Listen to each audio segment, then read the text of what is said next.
இனிய உறவுகள், எனது அன்பு உடன் பிறந்தார்கள் அனைவருக்கும் வணக்கம். 2 நாள் இன்னும் இறுதி கட்டத்தை நீட்டியிருக்கிறோம். இதுவரை உழைத்தது போல அந்த கடைசி நொடி ஒரு ஓட்டப்பந்தய வீரன் உடலில் எல்லா திறனையும்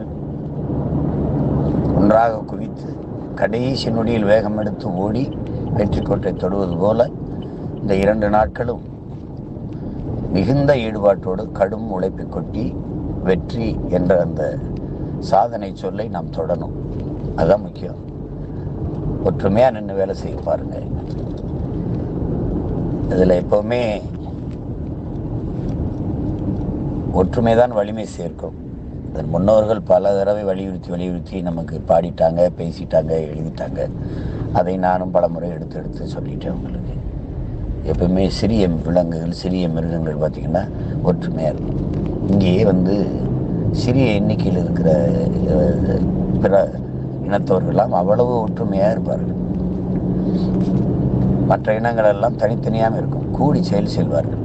ஆனால் நம்ம ஒன்றா இருப்போம், ஆனால் தனித்தனியாக செயல் செய்வோம். அதனால தான் தோற்று போவோம். கூடி செயல் செய்ய பழகுங்கள். நம்ம கொள்கையே அதுதான். உடலினை உறுதி செய், அறிவை விரிவாக்கு, கொள்கை வகுத்தினில், கூடி செயல் செய்ய பழகு. இதான் நாம் தமிழர் கட்சியின் கொள்கையே அதுதான். உடலினை உறுதி செய், அறிவை விரிவாக்கு, கொள்கை வகுத்தினில், கூடி செயல் செய்ய பழகு. அதை பழகுங்க, கூடி செயல் செய்யுங்க. எல்லா வாக்ககத்துக்கும் கிளை கட்ட சொன்னேன். ஒரு வாக்ககத்துக்கு 10 பேர் உள்ளடங்கி கிளை. வாக்கக முகவர் பயன் இல்லை, ஒரு நாள் தேர்தல் வேலை. அதுக்கப்புறம் அவர்கள் இல்லை, கிளைன்னா அது கட்சியின் வேறாயிரும். அங்கே கட்டுங்கன்னு அதை செய்யுங்க.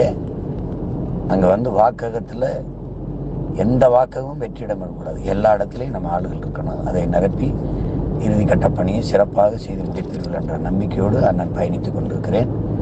உங்கள் அனைவருக்கும் என்னுடைய அன்பும் வாழ்த்துக்களும். புரட்சி எப்போதும் வெல்லும், நம் வெற்றி அதை சொல்லும். தமிழ் தாய் வாழ்க, தலைவர் பிரபாகரன் வாழ்க.